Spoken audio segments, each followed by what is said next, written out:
Kasus BLBI sering disebut sebagai skandal keuangan terbesar di Indonesia. Jumlah uang yang dikeluarkan sangat besar, yakni 147,7 triliun rupiah kepada 48 bank. Penyalahgunaan atau penyimpangan penggunaan oleh bank penerima merugikan keuangan negara. Sudah banyak yang dihukum, namun beberapa di antaranya melarikan diri ke luar negeri. Bantuan Likuiditas Bank Indonesia atau BLBI adalah skema bantuan atau pinjaman yang diberikan Bank Indonesia kepada bank-bank yang mengalami masalah likuiditas pada saat terjadinya krisis moneter tahun 1998 di Indonesia. Skema ini dilakukan berdasarkan perjanjian Indonesia dengan IMF dalam mengatasi masalah krisis.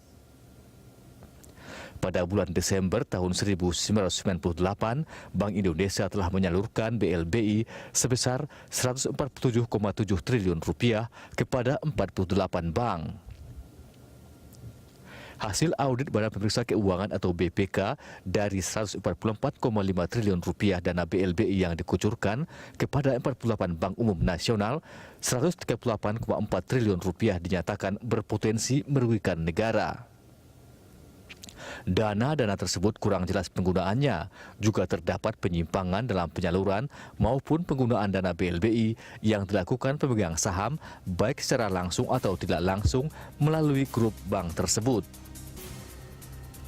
Sedangkan hasil audit Badan Pengawasan Keuangan dan Pembangunan atau BPKP terhadap 42 bank penerima BLBI menemukan penyimpangan sebesar 54,5 triliun rupiah.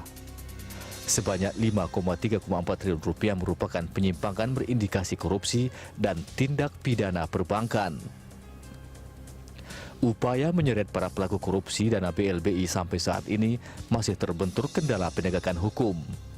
BLBI telah terjadi sejak krisis moneter tahun 1997-1998. Langkah penegakan hukum telah dilaksanakan yang mengakibatkan pengambil kebijakan pengucuran BLBI telah dijatuhi hukuman, sedangkan dua direksi lainnya di SP3 oleh Kejaksaan Agung dan sejumlah kecil penerima BLBI dihukum. Mantan Gubernur Bank Indonesia, Sudrajat Djiwandono, dianggap bertanggung jawab dalam pengucuran BLBI.